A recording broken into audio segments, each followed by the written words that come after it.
Ramadan.fm. This is your host, Dr. Shahid Latif. I normally run Health Matters, but we can still call it Health Matters. But today we're going to be talking about something which is very, very important, very pertinent, and I'm sure most of you would have been talking about this with your GPs and other specialists throughout Ramadan.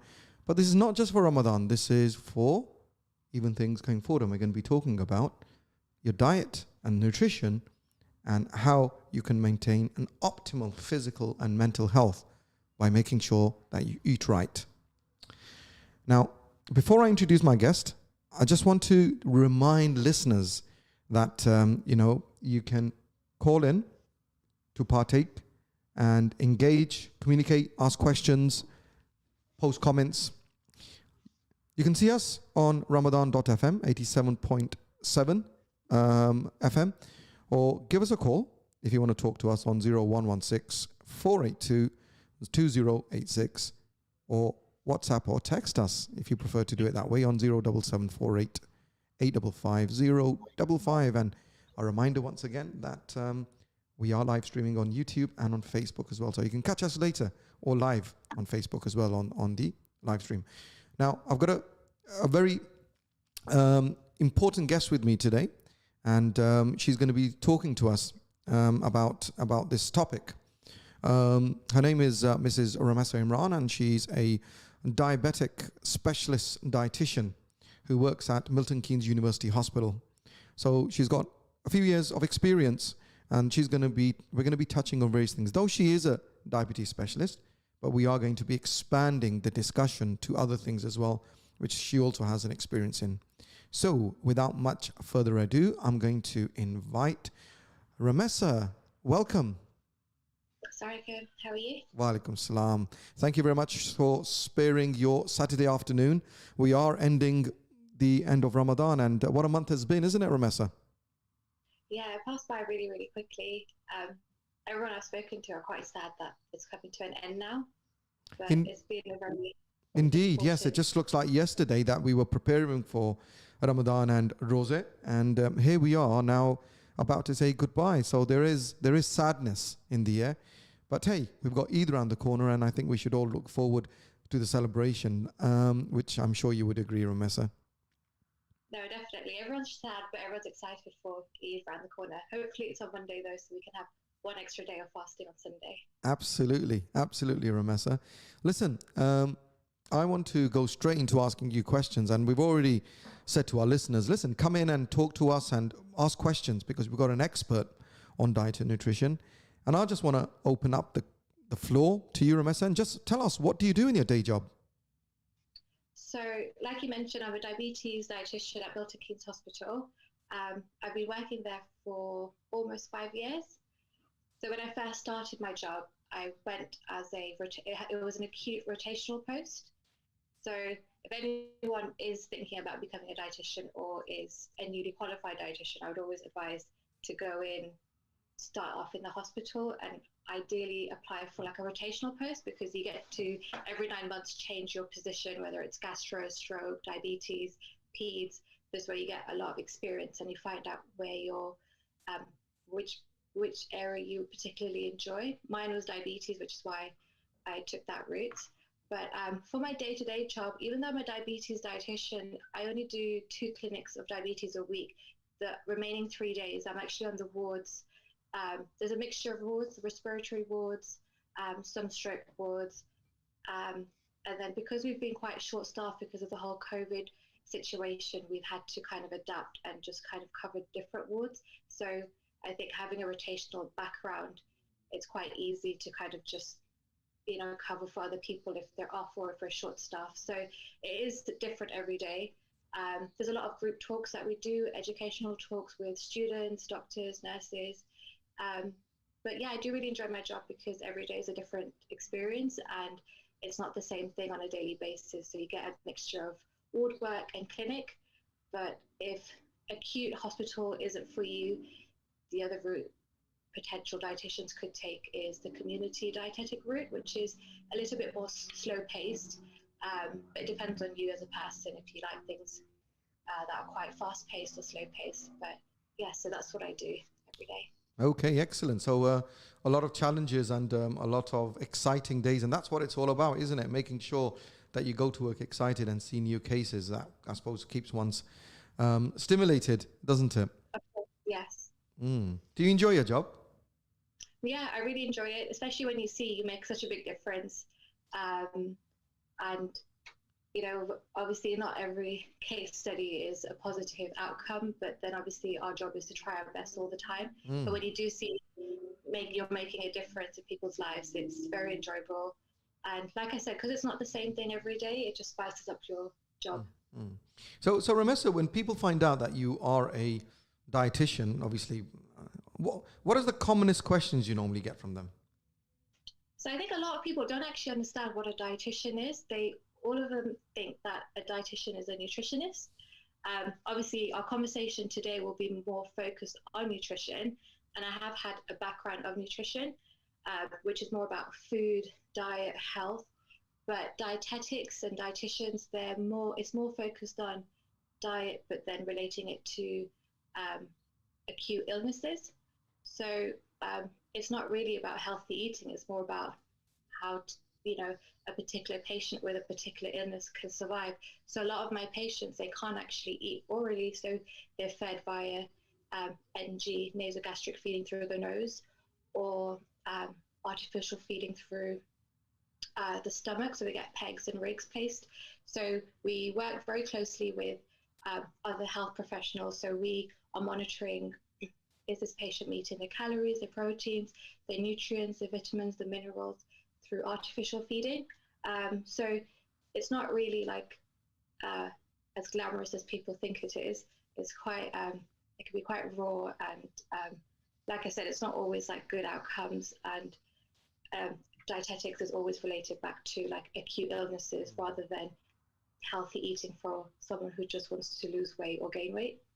And you've got such a crucial role within making sure that people remain well. So you're absolutely right that people do not really understand. They think that you go in and advise what to eat and what not to eat, but it's much more than that. You are in the role of saving lives, aren't you?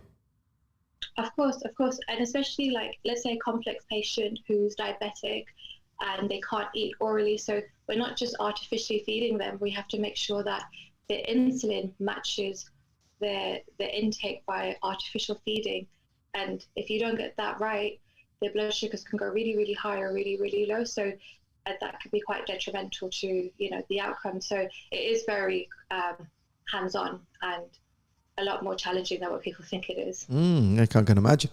And working very closely with working in the hospital, working very closely with doctors and nurses and occupational therapists, etc., isn't it? So it's a full MDT, a multidisciplinary team approach, isn't it, towards various forms of illnesses, be there mental health, because being a psychiatrist, I know that a lot of our patients, particularly those who do suffer from conditions like anorexia nervosa, do end up in hospital, Yes, and the dietitian plays a big role. Of course, yeah. We do get quite a few patients that have, anorexia, but I don't deal with them. You have to be very highly qualified in that department, which I'm not specialized in. But I forgot the exact percentage, but it's a very, very low percentage that people with anorexia nervosa survive. So it's not. It wasn't something I was like particularly interested in. So you're not far away. You are having 5 or 6 years of experience. So you're being humble. So another few years and you'll be there, inshallah. Yeah. So Ramesa, let's ask you. So we've discussed, or we've touched on sort of a generic questions about what kind of people. Let's talk a little bit specifically about Ramadan and about maybe iftar and suhoor, sahri as we call it. So what would you advise? I know Ramadan is at its end, but some people will still continue to fast, as we talk about intermittent fasting, etc. So what is in your experience, or what advice would you get of a good suhoor and iftar? So obviously I know there's a lot of viewers watching that are not Muslims. So I'll just discuss fasting a little bit, what happens in your body, and then I'll go into suhoor and iftar. So when you're fasting, you enter a thing called fasting state, which is around 8 hours after your last meal.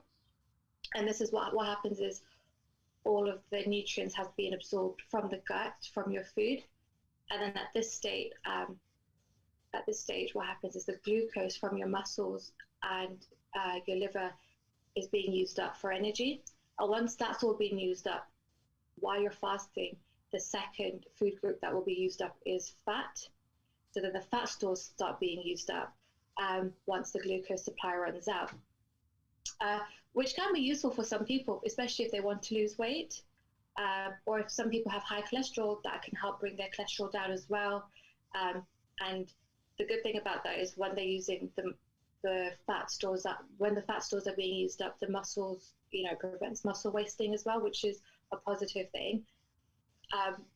But the only thing is, you just have to be very careful with your mindset. So when you are fasting during Ramadan, you need to make sure that the periods you are eating, which is pre-dawn meals and dusk meals. So pre-dawn is, in the Muslim terminology, called suhoor, and dusk meals is called iftar.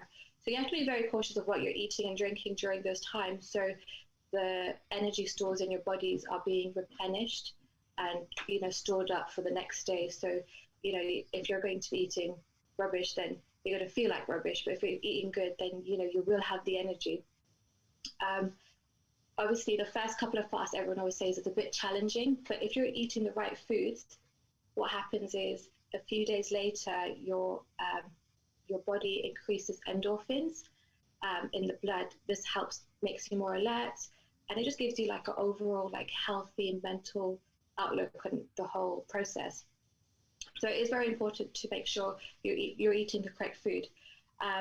So with suhoor, because you're not with suhoor, which is basically pre-dawn meal, you're not going to be eating for a number of hours. So you need to make sure you're eating, high complex carbohydrate foods.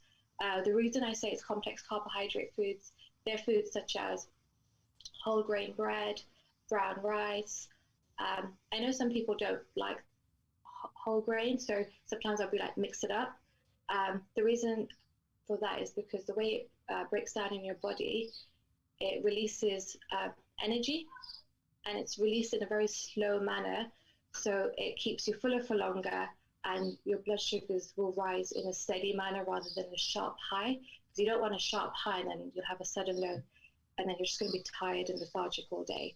So yeah, high fiber carbohydrates are good. Fruit, vegetables, and fibers, you want to try and include that into your suhoor as well. Not only does it help you, getting your vitamins and minerals, but also because of the fiber, it keeps you fuller for longer, which is very important if you're not going to be eating and drinking for a good couple of hours. And secondly, I know some people's bowel habits change during Ramadan because obviously your eating habits have varied. So fiber helps your bowels to continue to move and keeps it healthy, and it prevents constipation basically. You also want to make sure you're having lots of protein, ideally low fat protein, so skinless chicken or fish, eggs, they're all great protein. And again, you don't want muscle wasting during Ramadan. So yeah, protein is a good source that you need to include in your suhoor as well. And another great source of protein is from low fat dairy products.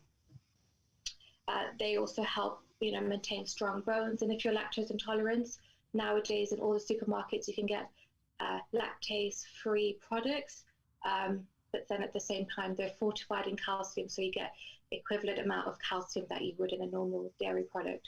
So supermarkets are great these days for that. During iftar, obviously you want to think about, because you're very hungry during the day, so you're very excited to eat all these exciting foods, but it's very important to be disciplined at the same time, because you want to replenish your energy stores. So you want to just basically look at your plate and think, you don't want it to be all brown and beige food, which is just full of carbohydrates. You want it to be like a nice mixture of all the main food groups. So you want some carbs in there for, to replenish your energy stores. You want some protein in there for your muscles. You want some vitamins and minerals that will come from your fruits and vegetables. One of the ways, a lot of Muslims open their fast is by having a date or a couple of dates, which is like a cultural, religious way of opening the fast. Dates are great not only because it has lots of energy, it also contains potassium, which helps with your with your nerves and your muscles. So that's great, but at the same time, you don't want to overdo it because it's very high in sugar. Yeah. Thank you, Ramesa, for that very, very comprehensive response. And I think it sort of covers all areas and actually covered some of the questions I was going to ask. And I'm glad you've spoken there about khajur or date. And because, once you open it, then you grab one and then you grab another and then the third one. So I absolutely see, that we need to be very careful. So getting good responses. So there's a lot of people who've come on and listening to you, Ramesa. We've got a big up from Suleiman Imran saying gang, mashallah. And then we've got another person called M, so they haven't given their name. And then we've got Amy Hakiz say we love to see it. So fantastic. You've got some fans out there, Ramesa. So well done to you. So there are a number of people. So I'm sure what some of them may actually do is want to call in and talk to Ramesa, ask questions, or send us a WhatsApp message. You are on Ramadan Radio 87.7 FM. Give us a call on 0116 482 2086 or send us a message on 077 488 55055. Right, Ramesa, you've touched on some of the things, eatables. Tell us a little bit about the importance of hydration. So with hydration, I feel like that's something that a lot of people overlook, and they undervalue the importance of hydration, which is ironic because a large proportion of our body is, made out of water and fluid. So it's very important to, during your times where you can eat and drink, which is suhoor and iftar time, it's very important to make sure you're drinking lots of fluid during those periods. If you're dehydrated because of the lack of fluid, it'll just make you really tired, thirsty, and it'll also make you very lethargic, especially if you're working or you're a student and you're studying during Ramadan. You just want to make sure that, you're on your A game while you're, going about your day-to-day activity. Another thing that you should really consider when you're, keeping yourself hydrated is to focus on electrolyte replenishing. Electrolytes are found in literally everything in your blood, your urine, your tissues, and all other body fluids. So they're basically minerals in your body that have an electric charge. So when that reduces, again, it causes lethargy. You feel lethargic, you feel tired, you feel dehydrated. And what electrolytes does in your body is basically it helps water to be absorbed into the cells and all the waste products to be absorbed out of your body cells. And it helps overall make sure that your nerves, your muscles, your heart, your brain all work the way they should work. So they are very, very important, and essential, essential things that your body needs. But there are certain things that can help further ensure that you do. Allahu Akbar! What was that? I think we've got a disturbance between Akil. Somebody has joined in. Akil? Okay. I think somebody just intervened and just there was a voice. Anyway, let's just carry on, Ramesa. Sorry, you carry on what you were saying. Yeah, so a good way to make sure that your electrolytes are up while you're fasting is, again, during suhoor and iftar time, the main goal is to have 6 to 8 glasses of water throughout the day, but obviously you have to kind of squeeze it in short periods of time. But at the same time, you don't want to drink a lot of fluid in one sitting. That can make you feel very bloated, and then you won't be able to move around. So it's nice to take little sips throughout the day rather than big gallons of water in one go. You can make electrolyte drinks yourself at home by just adding some lemon and salt. That can help, the combination of that can generate energy and help replenish your bodily system. You can also buy bottled water. I know it's expensive, but if you buy spring water, it already contains calcium, magnesium, potassium. So again, it's just helping increase your electrolytes. Coconut water is great as well. I know people either love it or they hate it, but coconut water is great as well. And again, try and drink 6 to 8 glasses of water a day. But bear in mind that everyone's fluid intake will vary, depends on how active you are. Some people like to go to the gym, or they're just generally more active than others. They would require a lot more fluid during those periods of when you can eat and drink. Gender also plays a role. Men generally have a higher nutritional requirement compared to females. And also the size of your body. If you're a very large person, you're going to need more fluid than someone who's very petite and small. Thank you, Rach. That's obviously, you touched on bloating. That happens to me, because what we want to do when we break our fast especially is to drink water, as if there's no tomorrow. So obviously that causes a lot of bloating. So you're absolutely right. And I think the take-home message, what Ramesa is highlighting, is that take sips of water, drink a lot, but don't take it all at once. Spread it out throughout the day, or when you break your fast, etc. You did get a shout out from your sister who came on, Zerlish Adnan. She came on and giving you another big up and saying well done, and she's proud of you as your sister. So well done, Ramesa. Again, you've got a lot of fans out there, so family are listening, so no pressure at all. Okay, right. So Ramesa, it takes me on to my next question, and that is a question I'm sure that you get all the time again. That is in relation to those who, being a diabetic specialist or diabetic dietitian, I'm sure people do ask you about diabetes and Ramadan. And those who do suffer or have a diagnosis of diabetes, what advice would you give them? Especially, even if you give them advice, they may still decide to fast. So what would you say about that?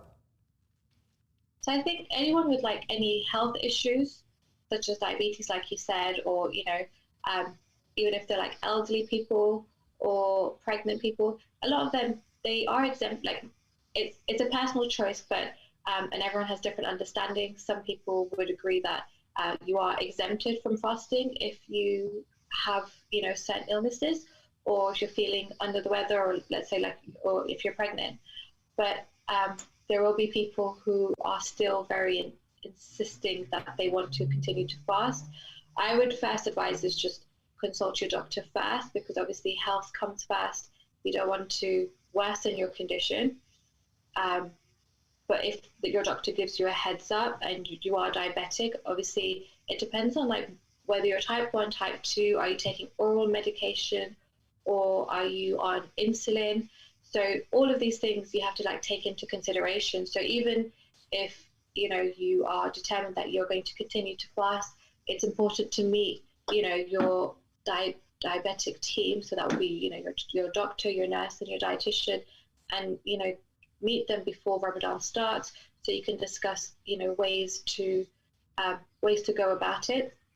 I know if you with medications, you're going to definitely have to adjust it, because all diabetes medication, it's to do with your blood sugar. So you're going to have to either reduce it or increase it depending on that person's individual insulin levels, and how they go about it. Obviously, if they are on insulin, they have, if they're type 1 and they're on insulin, there's lots of different types of insulin. I'm not going to go into that, but they are going to have to reduce it, because if you're going to continue injecting insulin and you're not eating, that can be very, very dangerous and can cause hypos, which basically means very low blood sugars. Everyone thinks, oh yeah, when your blood sugars are low, you'll feel dizzy and you'll be fine. I've seen really, really horrible cases of hypos where people have gone into comas as well. So like I said, you have to be very, very careful and meet with your diabetes team, whether that's in the hospital, whether that's in your local GP practice, and get your medication sorted for that month, just so it's all organized and sorted before you actually start fasting. And yes. Also make sure you live with somebody, so they're aware, whether it's a partner or a sibling or any family member who you live with, they're aware of what you're doing, so if anything happens, they can they're there to help you out. Yes, extremely pearls of wisdom, and very, very relevant advice there. And what Ramesa is suggesting, and as a doctor, I would echo and second that, is the sensible approach is that be cautious, take medical advice, don't take things into your own hand. If you do suffer from diabetes or conditions like diabetes, just make sure before you decide to fast, talk to your doctor, because there is the passion and the eagerness to fast, which is understandable. But at the same time, the religion does also advocate and encourage that we have to look after our health. And if our health is going to be compromised in any way, we have to think twice before doing that. It doesn't mean that those with diabetes cannot fast. They just need to make sure that they've got the right guidance and advice. We've got lots of questions, Ramesa, for you, which has come up. We've got Sarah Imran, who said that she's proud to see you and where you are today. And we've got a question from Amy Hackes, and it says, I always hear that opening fast with cold milk is bad for digestion. Can you please share some insight? With hot and cold, I've heard in clinics everyone has different opinions, and some people can't handle hot and some people can handle cold. But if you haven't eaten for a very long period of time, I think the best temperature is lukewarm. So nothing too hot and nothing too cold. That would be the best advice. Just bear in mind when your body hasn't had anything all day, even if it's a hot summer's day and you just are craving something ice cold, I would still recommend going for lukewarm.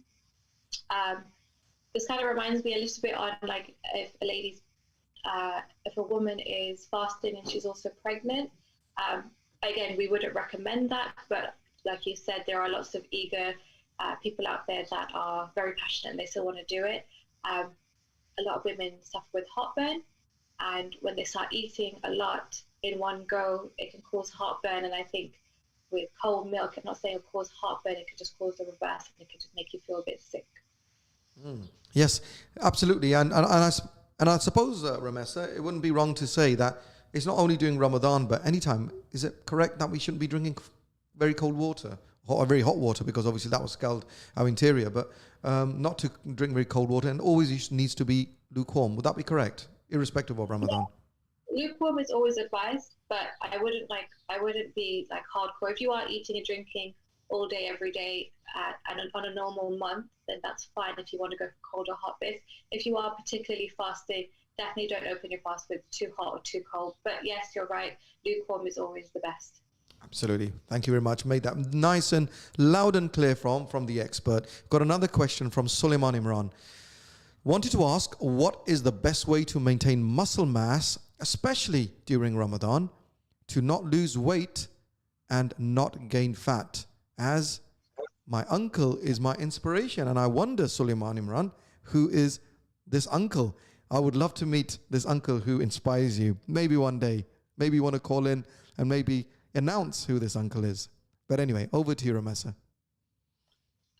Again, just having a very balanced diet, but high in protein if you don't want any muscle wasting. So the times you are eating, just make sure you've got a nice amount of protein in your meals. Again, and then at the same time, you don't want to increase your fat, so go for proteins that are low in fat rather than proteins that are high in fat.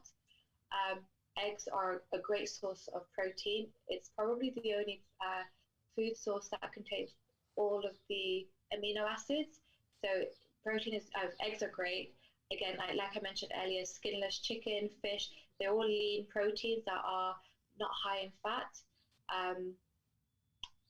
And just make sure that, and also another way to prevent fat from increasing when you're fasting is when you're fasting and you do some sort of exercise, even if it's like a very low pace exercise. I'm not saying you have to go to the gym and do anything intense, but going for a walk just before you open iftar, that's a nice way to help lose weight. And it also helps increase your metabolism, because your body is nice and empty and it just increases your metabolism. So when you're about to eat, it just helps prevent fat from storing. Okay, excellent. Thank you very much for that, Ramesa. And Ramesa, let's talk from, our listeners are out there and they're hearing words like protein, complex carbohydrates, fats, etc. Hydration, we know what hydration is. Drink water, drink lukewarm water, especially during Ramadan. And Let's hear a little bit about when you do talk about proteins. What do people normally enjoy? I mean, proteins could be across the board, complex carbohydrates. In your experience, how can people enjoy their food while at the same time don't have any, or don't feel that they are dieting or restricting their diet?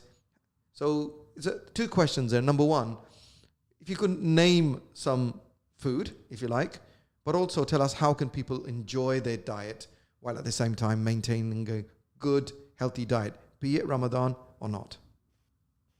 So a healthy diet is basically not going on a particular diet. It's just enjoying foods that you enjoy every day and just trying to be adventurous with ideas on how you can cook a meal in a healthier manner. So if you like samosas, for example, instead of frying them, why don't you air fry them or shallow fry? Air fry them, or patties and stuff. Like, again, avoid things that are deep fried and go for, baking, shallow fry, grilling, those kind of things. So you're still eating the same food, but it's just prepared in a healthier manner and less bad fats, basically. That's a good way to do it. Another way is just look at your plate and you just need to make sure you've got all the essential food groups. What happens a lot, especially in the Asian community, is it's very rich in carbohydrates. So you're going to have lots of energy, but that's all you have. And then it's not always good energy. It's very it's foods that release energy very quickly, and then you get that sudden rush of energy, and then you just, when it's time to pray or do any physical activity, you're just gone for the day because your belly is just overly stuffed. So like I said, avoid a plate full of brown and beige food, add some colors in there. So if you like, rice, go up for brown rice. Or if you don't like brown rice, what you could do is you can mix white rice and brown rice. So you've got different types of carbohydrates in that one meal. And then if you like, if you have some chicken with your rice, but then make sure you've got a portion of either vegetables or salads there as well. So you've got some vitamins and minerals. It's just very important to make sure in your head you're just ticking off all the food groups that are in your plate that you're consuming in the day. Don't avoid having a plate full of the same sorts of food groups on a repeated basis, because there's no nutritional value in that. Moderation and balance is key. So continue eating what you enjoy, but just balance it with other food groups just to make sure it's nutritionally adequate. Thank you, Ramesa, for that response. And again, we're getting comments, and thank you, Suleiman Imran, for responding back, saying that he refers to the uncle of the man behind the mic. I wonder who that is. Must be a lucky man to have a nephew like you. Keep it coming. Okay, so we've also, I think, got a response from I think it probably is your husband. Aidan and family are so proud. Vishal, so well done, and thank you for those comments. And I think we've got another question, and Akil is just putting it across. So we are just waiting. Okay, there's a question, thank you, from Sadia Amar. I've heard that taking electrolytes is better than taking water in the evening. What is your take on that, and what foods are high in electrolytes? Really important question. Ramesa, over to you. So, like I said, you can have a mixture. So I personally prefer bottled water because it's you've got the fluid, but the fluid also contains the electrolytes. And I know it's not the cheapest option, but it does, like I said, it will do you good in the long run anyway, because it has the calcium, it has potassium, it has the magnesium. So spring water is a lot better than any other bottled water. You can also, I know a lot of people have filtered water, but again, sometimes water that is too clean doesn't really contain any electrolytes. So that's a personal opinion, and I know everybody has different opinions on that, but me personally, I think having water with the electrolytes is better. Foods such as vegetables and fruits are very rich in electrolytes. Bear in mind, a lot of the fruits you eat, majority of it is made up of water and electrolytes. So fruits and veg are a great source of foods that are high in electrolytes. But yeah, you can have a mixture. If you don't want to buy bottled water or anything, just have your 6 to 8 glasses of water a day. And like I said, you can make electrolyte water at home just by adding a bit of lemon juice and some salt just to increase the electrolyte content in there. Excellent. Thank you very much, Ramesa. Ramesa, I'm going to ask you another question. It's very important, and I suppose it's very important for me, I suppose, as well. What is the role, I suppose, of food things like Quavers, Wotsits, Cadbury's Whole Nut, Walker's Crisps, Kettles, Tyrrells?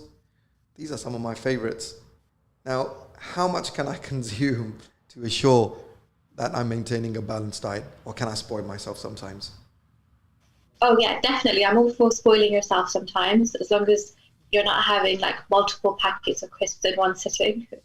I think also bear in mind the crisps that you mentioned, there was a mixture of crisps like Walker's, Kettle's crisp, and then you got Quavers and What's It. Tyrrells. So they're very different types of crisps. So things that are just imagine crisps that are puffed like What's It, Quavers, Skips. Their carbohydrate content is a lot less in comparison to Walker's and Kettle's crisp. So they are a better alternative in terms of the amount of carbs you're consuming. And also What's It, Skips, they're all baked rather than fried.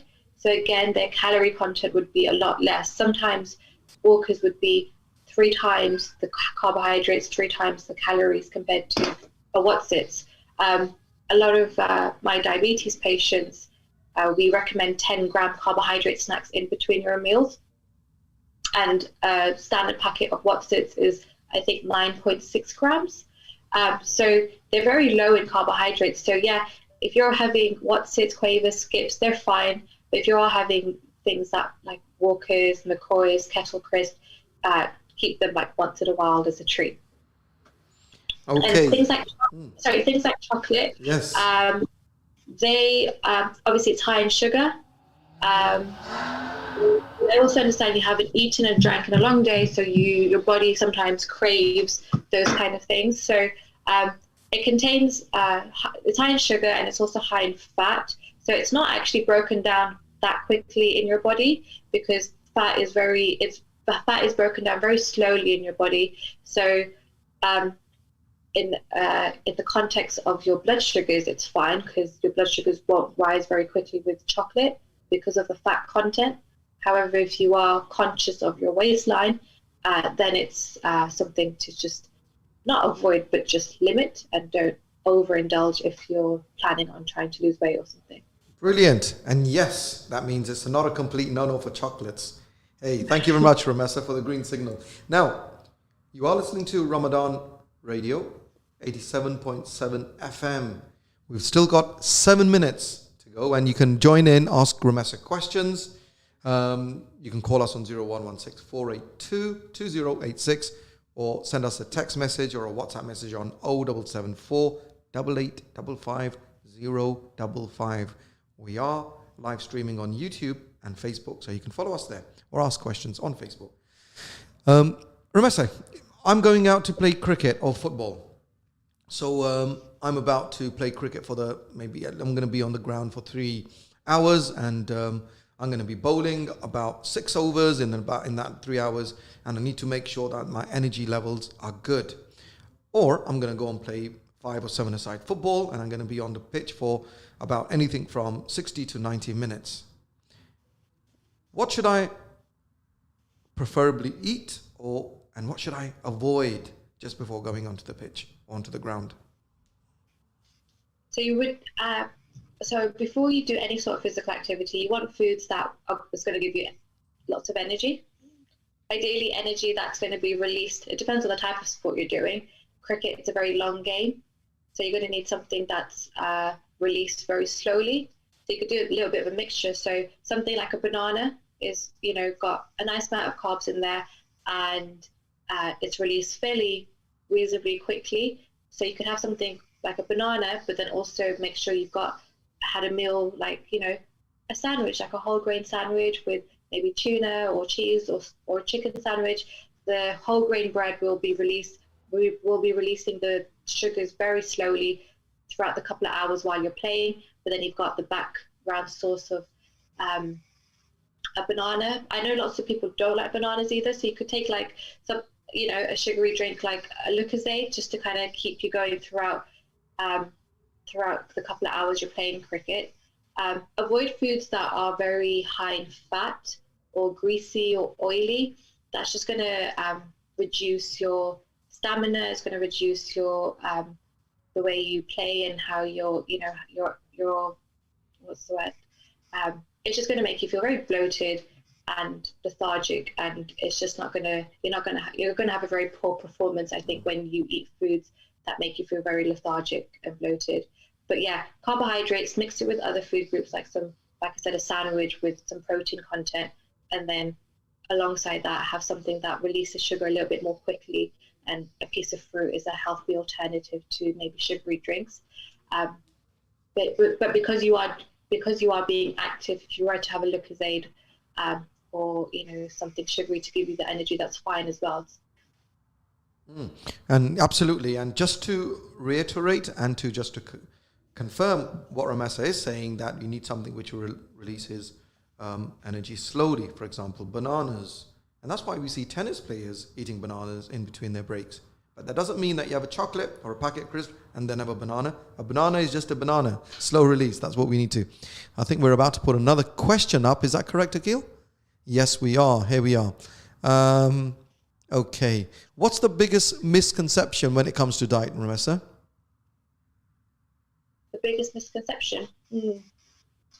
I know with pregnant women, they always say eating for two. That is probably one of the biggest misconceptions. They always say, oh yeah, now that you're pregnant, you can eat, you're eating for two. And they actually encourage you to eat very big portions and very fatty foods. But really and truly, you should really just eat for one.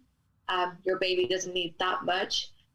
It's only in the last month too, that's where you can increase your calories just by 200 to 300 calories. And 200 to 300 calories is a handful of nuts and a glass of milk. So it's not really that much more.